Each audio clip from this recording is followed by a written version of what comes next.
हज़रत इमाम मेहदी रज़ी अल्लाह इन्हा का मुकम्मल नाम और नसब क्या होगा? हज़रत इमाम मेहदी रज़ी अल्लाह इन्हा का नाम मोहम्मद बिन अब्दुल्ला होगा। उनका नसब नबी करीम से मिलता है, यानी वो सैयद फ़ातिमा अल-ज़हरा रज़ी अल्लाह अन्हा की औलाद में से होंगे। इमाम मेहदी के ज़ुहूर की निशानियाँ क्या होंगी? दुनिया में जुल्म व फसाद बहुत बढ़ जाएगा, लोग हक से दौर हो जाएंगे, ज़मीन अदल व इंसाफ से भर जाएगी इमाम मेहदी के हाथों। एक ख़ास वक्त में लोग इन्हें ज़बरदस्ती खिलाफत के लिए बियत करेंगे। इमाम मेहदी रज़ी अल्लाह इन्हा कहाँ से ज़ुहूर फरमाएंगे? रवायात के मुताबिक इमाम मेहदी रज़ी अल्लाह इन्हा मदीना मनूरा से मक्का मुकरमा आएंगे और काबा के करीब उनकी बियत की जाएगी। इमाम मेहदी रज़ी अल्लाह इन्हा की सिफ़ात और अखलाक कैसे होंगे? वो नबी करीम के अखलाक के वारिस होंगे। दरमियाने कद, चमकदार चेहरा, सईद दानत और बुलंद पेशानी वाले होंगे। अदल व इंसाफ से हुकूमत करेंगे, गरीबों और मजलूमों के मददगार होंगे। इनका ज़माना किस किस्म का होगा, यानी दुनिया का क्या हाल होगा जब वो आएंगे? जुल्म, फितना, फसाद और बदआमनी आम होगी। लोग दुनिया प्रस्ती में मशगूल होंगे, इल्म कम हो जाएगा और जहालत आम होगी। इमाम मेहदी आएंगे तो दुनिया को अदल से भर देंगे जैसे पहले जुल्म से भर गई थी। इमाम मेहदी रज़ी अल्लाह अन्हा की हुकूमत कितने साल तक कायम रहेगी? मुख्तलिफ रवायात के मुताबिक उनकी हुकूमत 7, 8 या 9 साल तक रहेगी। बाज़ रवायात में 7 साल और बाज़ में थोड़ा ज़्यादा उर्सा बयान हुआ है। क्या इमाम मेहदी और हज़रत ईसी अलैहिस्सलाम के दरमियान कोई ताल्लुक होगा?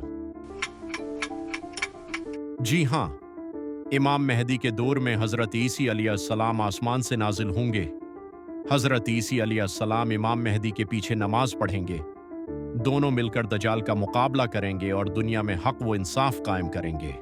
इमाम मेहदी रज़ी अल्लाह अन्हा के ज़ुहूर से पहले और बाद में कौन से अहम वाक़यात रोनमा होंगे? ज़ुहूर से पहले फितना व फसाद आम होगा, मुसलमान कमज़ोर होंगे, कई झूठे मेहदी ज़ाहिर होंगे। ज़ुहूर के बाद दजाल का ज़ुहूर होगा, हज़रत ईसी अलैहिस्सलाम का नुज़ूल होगा, याजूज माजूज ज़ाहिर होंगे, आखिरकार ज़मीन अदल से भर जाएगी। उम्मत मुसलमा का इमाम मेहदी पर ईमान लाना कैसा ज़रूरी है?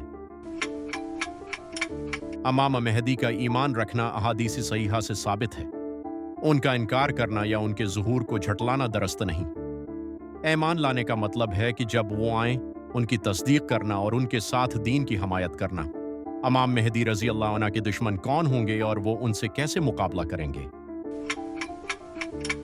दुश्मन जालिम हुक्मरान, फासिद गरवा और दज्जाल जैसे फितने होंगे। इमाम मेहदी अदल व इंसाफ से मुकाबला करेंगे। अल्लाह की मदद से उनके दुश्मन नाकाम होंगे। इमाम मेहदी का लक़ब अल मेहदी क्यों रखा गया? अल मेहदी का मतलब है हदायत याफ्ता। उनको अल्लाह ताली ख़ास तौर पर हदायत अता फरमाएगा। वो खुद भी हक पर होंगे और दूसरों को भी हक की तरफ बुलाएंगे। क्या इमाम मेहदी का जिक्र हदीस में मौजूद है और कुन कुन किताब में तफसील बयान हुई है?